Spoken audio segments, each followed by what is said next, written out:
Hey folks, hope everyone's doing fine. We spoke to Akhil last time, if you remember, a novice investor looking to get his start in investing, and gave him some pretty good advice, right? So start investing, save for your car, but also save for a longer time horizon and diversify your portfolio. And I think he's off to a great start.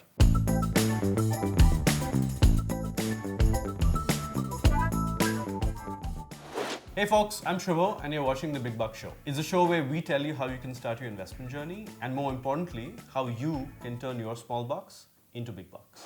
This time round, we're going to get some advice from someone with a lot of experience. So coming up is a conversation with Dipti Neelakantan, the former group COO for JM Financial. And she's got 4 decades of investing experience and a lot of very interesting perspectives on investing in the new digital age.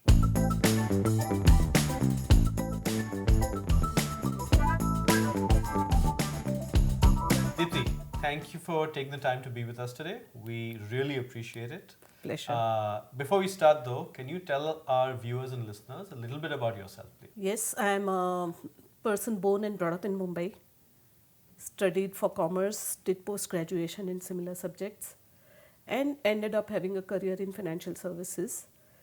I have now worked for almost 4 decades in financial services, recently retired as Chief Operating Officer for JM Financial Group, which is one of the premier private sector financial institutions in India. Awesome. So you are truly an expert in the field and we're lucky to be speaking to you. Yes, I hope I rise to the occasion. Okay, so let's get into, what I think is a fundamental question that many people have, which is simply, why invest at all? Yeah, so I think for a society which has come through difficulties and not really plenty, for everybody, saving is very important because they all want to save for a rainy day, and which comes quite often in people's life. Investment follows, but the investment depends on their understanding of investment products, Right. and where they have faith. So gold, house, land, such things are always on people's agenda and they invest in it. A lot of people have got introduced to more financial products and some complex products, but I would say that there is plenty to penetrate yet. Yeah. How do you feel women are participating in this trend, right? You see, women who are, I would say, lucky enough to be in a space like mine are already investing, I'm aware of that. But women who have been traditional homemaker also, Yeah. so to say, have been saving for sure.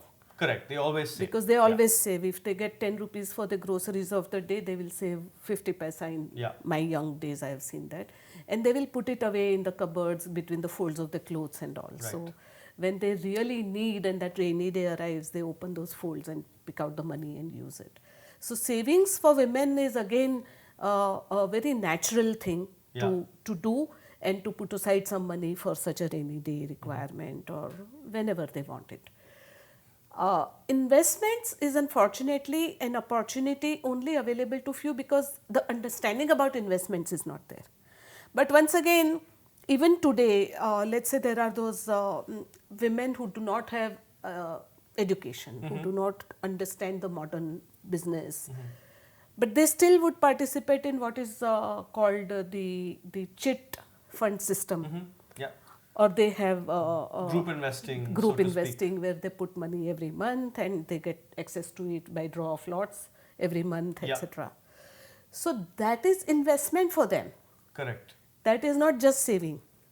So I think everybody makes an effort to understand areas where they can have this emergency funds availability sometime, but they do not know the organized methods of doing it. Right. And that I think is a question around the opportunity and education available to everybody around. And access. And access. So in the city of Mumbai, there is a Dipti. There is also that lady who still puts money at the rate of 20 rupees every week. So the interesting thing is, I think, how do you expand access in a way that you're mimicking the micro savings action that's happening in the fold of a sari? So how do you take that from the fold of a sari and put it in through digital? Because you can't reach out through a physical infrastructure, too expensive, ROI. But how do you put it in a digital investment mechanism and encourage micro savings to bring more people into the fold of modern day investments? Because that's going to be more beneficial for her if she gets 10-12% return versus depreciation of that rupee, right? Which is there. Absolutely. And in fact, there's an interesting take on this. The digital is not just better sense for the businessman who gives that access, but also for the user, because for the user to read up the let's say some organization saying come to my office and I will make it easy very for inconvenient. you. Very Especially inconvenient. for her, it's extremely inconvenient. And intimidating. Yes. Not to forget that, because for them to enter an office which is air conditioned and there is a receptionist and all, extremely intimidating. Right. So I think digital is easy. They sit in their house and they are, it's amazing how digital is intuitive to people, whether it is a little kid or it is a woman who has never gone to school, but it is intuitive. And in India, I think all the companies are doing a great job of making it accessible in local languages also. Yeah. So digital will reach the consumer, not just in terms of you've made it available, but the consumer is able to use it. Yeah. So I think that's a very good thing, and we have to make it understandable and easy. Yeah. So let's move on to another topic, which is we've talked about access, right? Women, for example, how we can give them more access. But there's another issue, women, men, both, children, right? Old people, which is that of financial literacy, right? Because let's say that, there's a urge to save, which I think most of us have. There's an access to save, right? The next question is, how does that transmit into the right saving? So financial literacy, financial education, how do you think about the current space, right? For example, there are about 1 billion views on kittens and puppies on YouTube, right? Yes. On financial services, it's less than 10 million. So how do we, go from 1 billion views on kittens and 10 million views on financial literacy to at least 100 to 200 million views on financial literacy? So what do you think will make the difference in the sector in India today? I think it has to be made as interesting as kittens and puppies, simple as that. Because if I, with my experience of 40 years in financial services, am going to write a paper about financial investing, I'm going to make it very jargonated and very boring. Yes. Because it will be a paper. This is how you invest. This is what an equity share is. This is what a bond is. But if somebody makes effort, and why it is so boring even today, and therefore there are fewer views, is because the business presents it from business's viewpoint and also limited by the recognition that regulator is watching me, so I can't write this and I can't write that. But if you were able to think blue sky, and if you were able to put it in a manner which is interesting to the person, that okay, here is the money, I used to put it in a let's say sugar box. Now I am putting it in a saving box, and then when it is maybe sufficient amount, I am putting it in a equity share. It is growing. So make it in a simple manner where a person can understand relating to day-to-day life rather than read a whole essay on investing, something like that. Then I think you will have more people at least asking questions about what is this. Right. It is a long path, but the path can't begin from where it is extremely technical and to dense. Read. Okay, so we'll at the Big Buck Show we'll take on that challenge, right? So I promise you, and I'll send you the episode when we essentially cover dogs, financial investing, and kittens all in the same show. Nice. So we'll figure something out. Nice. I have a perspective. Let's see if you agree. If you're in India, a lot of your assets are in India. Your job or your business is in India, right? And no matter how much you diversify in India, you have a big risk, which is, hey, we're all India focused. What would you say about, investing outside India? Is it time? It is just about time, I would say. So if you talk to someone my age or even 20 years my junior, chances are they are going to be hesitant about investing outside because we all grew up in the closed economy era. So our understanding of global markets is fairly limited by what we saw. But we know for sure that if you did something about sending money out, forget investment, spending, travel, whatever, there is an RBI which will have certain rules to follow, and if I don't understand it, I'm not taking a risk. Yeah. Because the repercussions of a violation are very bad. That much I think every Indian knows. And therefore, because people have somebody or other in the family who said, I went to USA with maybe 1,000 rupees in pocket. That time dollar was 9 rupees to a dollar.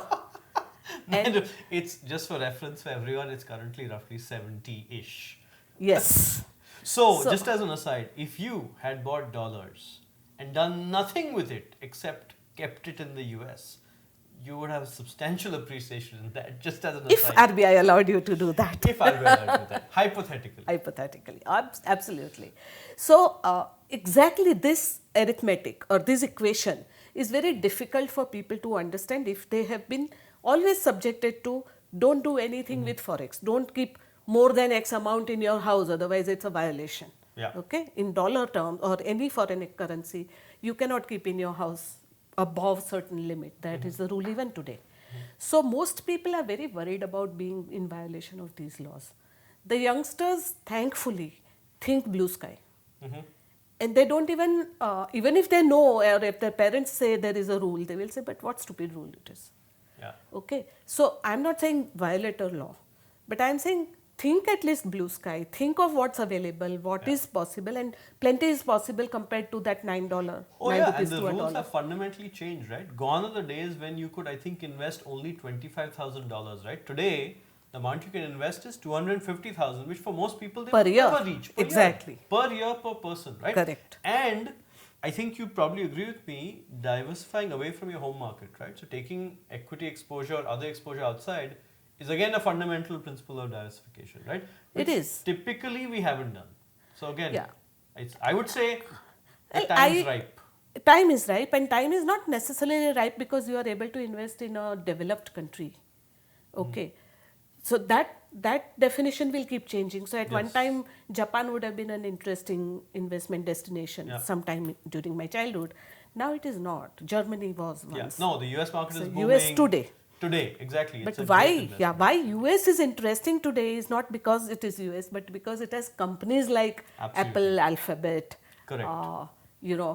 So the whole thing I'm saying is the new ideas, the new innovations, the things of tomorrow which will become really hot, and the global products. All these companies have products which are really global. Correct. Absolutely global. Like Gmail Alphabet is global. Absolutely. Yeah, Alphabet has created the infrastructure of the world. Yes. So without a Google, you can't open your computer and get to any place. And the interesting thing is, so today, actually doesn't matter. It's youngsters as well as people who are older. We are all spending time on this. Yes. Or this, depending, right? Android versus iPhone. You're spending 7 to 8 hours. What are you spending time on? If you're on an Android phone, using Google's operating system, using Gmail, using WhatsApp, using Facebook, these are all companies that are in the US. They're shaping our digital ecosystem. So I think increasingly though, the number of search terms we're seeing related to investing abroad, investing in US, I think, there's a time when you realize something magical is happening, right? And I think Indians are finally confident enough to say we can take on the world. Absolutely. Right? So absolutely. And therefore, I feel that until you have an Indian company which is providing services or products which are of global importance, diversification is of interest to us because such companies do not exist here and they exist somewhere else in world geography. Correct. And we should be investing there. Oh, so we just talked about the US, right? So my next question is a natural follow-on, which is what is your top US stock? I referred to it earlier. It is Alphabet because one, my understanding of US economy and US companies is not as good as for India. But Alphabet is one company which, as I said, is creating world's infrastructure, has created, so to say. They probably are creating newer things which will change the world. And they have this huge innovation DNA, may I say. So they will probably come out with newer things which are of relevance to world, and they will always be irreplaceable, so to say. And therefore, I feel that companies of that nature make sense. So if I was to start investing in US, probably Alphabet is going to be my first choice and not an Apple.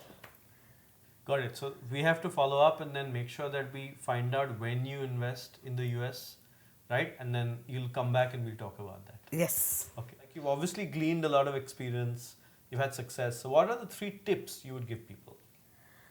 Yeah, so I've been quoted a lot on this. I say it is discipline, discipline, discipline. Because building a portfolio and having a stock like I had is really a matter of discipline, because you select well. You watch your investment for a regular time, but not every day. And if you see that it has fallen in place nicely and it is growing, then you don't really need to do a lot about it. So I think it's important for you to monitor, but not necessarily quickly jump out. But discipline about monitoring, or discipline about investing with an objective, discipline about not following market tips, all those things are so important in life. And I have seen lots of people suffering because they are very knowledgeable, they have very good access to information, they have very good access to markets themselves, but they do not follow discipline. And if you know market, you have access, etc., you have access to also those complex products. Yes. And if you just went into it without really following certain discipline, then you can really be washed out. Right. So I think that's very important. Besides that, of course, as I said, your investment objectives of diversification, etc., have to be very, very important. And there's one more lesson which a very, very senior person who used to be my boss at one time, he is no more, but a veteran in markets here, he used to say, okay, if you knew how to make rotis, apply the same principle to investing. That you never leave roti on the tawa forever. You have to keep turning it and remove it from the fire. Otherwise, you're going to have a burnt roti. So you have to shuffle. You have to change your portfolio if needed. Right. Don't wait for it to get burnt. Right. So that, with the discipline principle that I am talking, and of course lots to learn in that, I think it's important. Second, I would say is you don't need too many shares in your portfolio if you are talking about equity shares. You do not need every industry in your portfolio. So on an average investor, and I consider all of us average investors, unless you have a portfolio of thousands of crores of rupees where you will probably have a family office looking after it, you do not need more than 20 scripts in your portfolio. 20 is also a lot. Within 20, you can have, let's say, top 2 or 3 of each industry that you understand. So if you understand only 3 industries, as I said, only from news items you can make out this is going somewhere. That's good enough knowledge. Then 3 industries, 3 companies in each, top companies. Unless there's some really nice upcoming company, Right. then you can watch out for it. Just stay there. You will make money. I guarantee you will make money, because you are not diversifying too much, you are not spreading yourself thin, and you are giving yourself opportunity to understand what is in your portfolio and monitor it nicely. If you had 20 of them also, you might have to spend a lot of time, looking at what's happening there.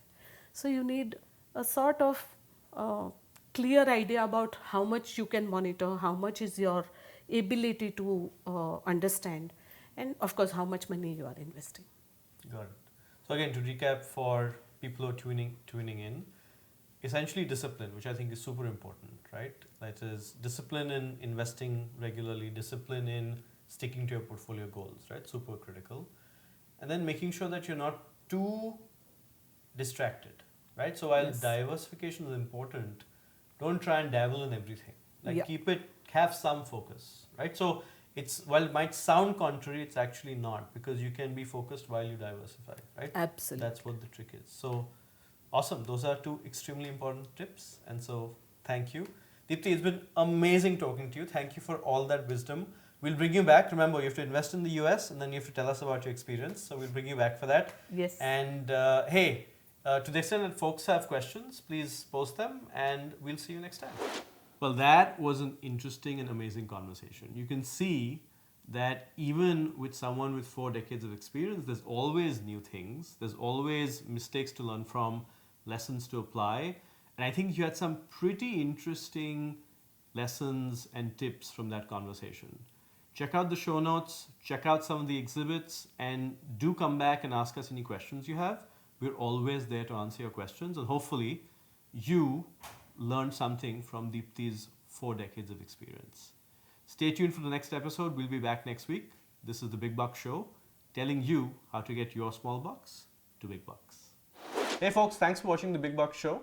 And tell us how you thought about this episode in the comments below. Subscribe to our channel please, and hit the notification bell so you get a notification next time a video shows up. Also, don't forget to follow us on social media. We have a Twitter channel, a YouTube channel, and of course also an audio podcast.